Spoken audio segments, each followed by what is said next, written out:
I was born October the 20th, 1931. I was born in Johnson City, Tennessee. I probably was a Depression young'un. My dad's name was Roy and Mama's name was Vina. He was from Burnsville, North Carolina. My mother was from Carter County, Tennessee, and Elizabethton, Tennessee. And of course, I can't leave out Mama's music. She was music inside and out. She could play anything she picked up. I can remember her playing the organ. She'd play it, and sometimes the neighbors would gather out in the yard just to listen to her. And she couldn't read music, but she could play that organ. Most anything she picked up, she could play it. When Mama passed away, it was such a tragedy and all, and we had nowhere to live. We had nowhere to go. And Grandma said she got a message to Daddy and said she would keep us until he found another job in Johnson City and could find a house for us to live in, because we had no place to go. We couldn't go to Grandma's right away because there was such a snowstorm. The mountain was closed. We couldn't get up there. We went back to Johnson City and stayed with Anada, Mama's sister, until we could get across the mountain to go to Grandma's. We sure learned to love Grandma. I loved the ground she walked on. And I know she was the cause of me accepting the Lord as my Savior that night. And that was the most wonderful thing that ever happened to me up there. They were holding a revival, and I know Evelyn and I was in the kitchen washing dishes. And Grandma came in there, and she always called us young'uns, and she'd say, "Young'uns, hurry up and get the dishes done." She said, "We're going on to revival." And I knew the Lord had been convicting me. I had a burden on me, and I was just poking along. I didn't want to go. And then she came in and said, well, we probably wouldn't go because she had seen everybody leave. Well, I thought, well, that's my reprieve. I don't have to go. And all of a sudden, she walked in there and she said, "Get your coats, we're going."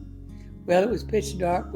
Everybody had left us, and we had to carry a lantern to see, and the ground was frozen solid. And we got down the road a little ways, and Grandma fell, and she'd lost her glasses. So it goes to show you how the devil sometimes is going to pull things, try to hinder you to keep you from going. So, but anyway, I don't know who it was that reached down to the ground, but they picked hers. Her glasses was right there. So we went on. We got to the little chapel, and I thought, now Grandma's not going up front. She's going to sit back here. And no, Grandma, she just threw her shoulders back and she marched right straight to the very first bench next to the pot-bellied stove. It was so cold. So, Lord, I remember the Lord convicting me, and I ended up going forward and got on my knees, and here come Grandma, bless her heart, got on her knees with me. And Grandma made me and Evelyn prettiest little white voile dresses to be baptized in. We were baptized in the creek. And it was all mountain. It was all new to us, really.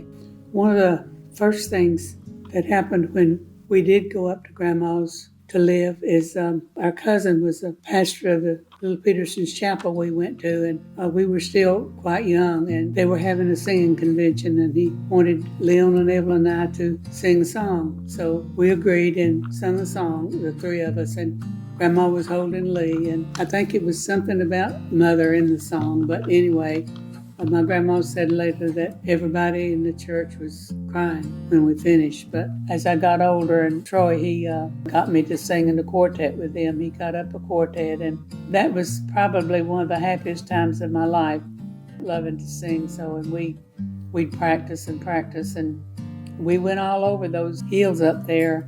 I always said Dolly Parton didn't have anything on me because we were singing over there, and where she had her jamboree. I said we sung over there in those hills in Irving, Tennessee, and all over those mountains.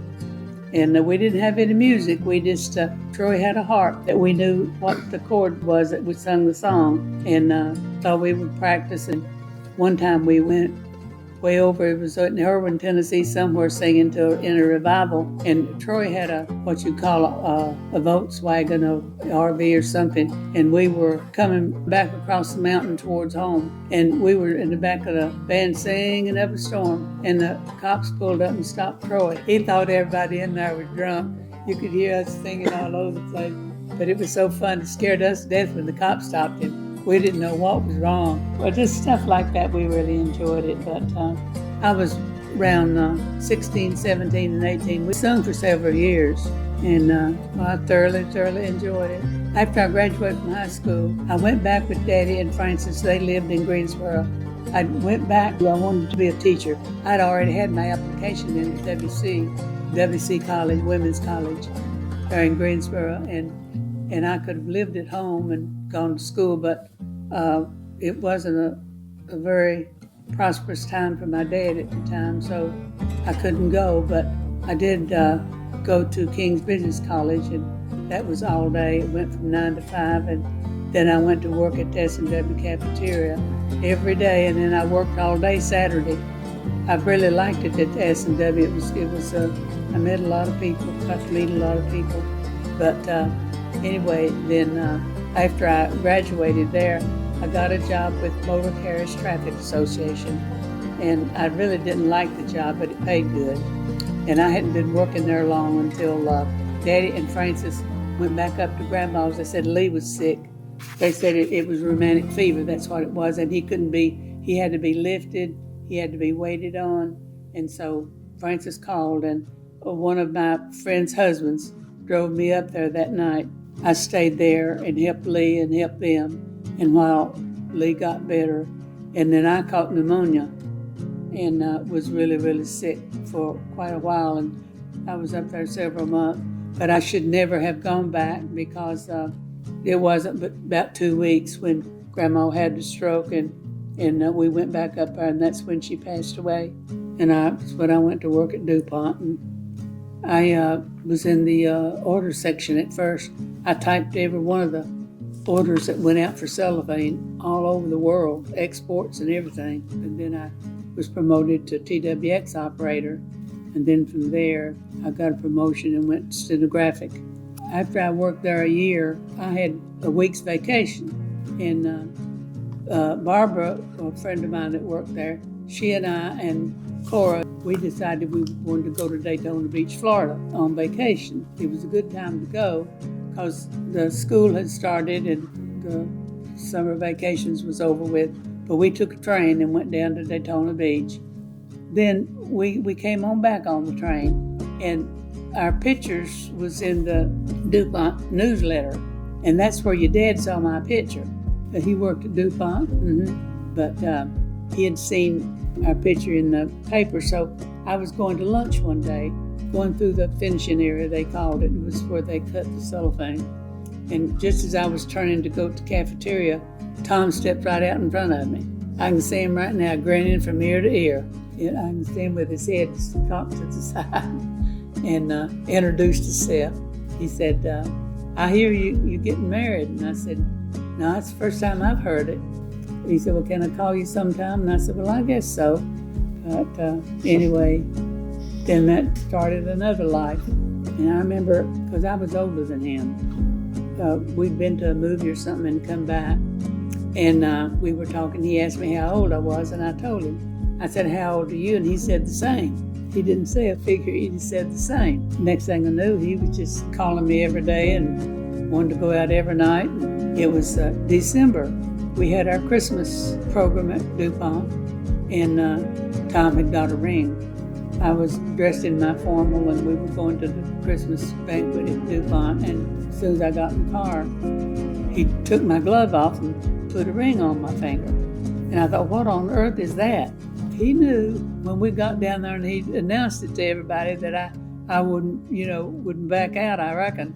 But I did, after we dated a while, I just felt like I wasn't really ready. I really wasn't to get married, but I gave him his ring back. But we got back together, and next thing I knew, we were married.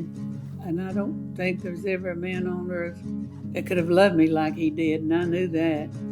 Yeah, we married at Emmanuel Baptist Church in February 56. We didn't have a big wedding.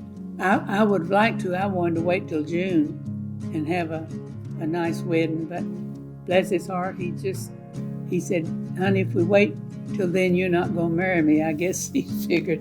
But we managed, and the good Lord was with us. And yeah, it's been a lot of things happened. I haven't told everything, would be too boring, I guess. But all I can say is all through our life, I know that the Lord watched over me and kept me safe, and my family too.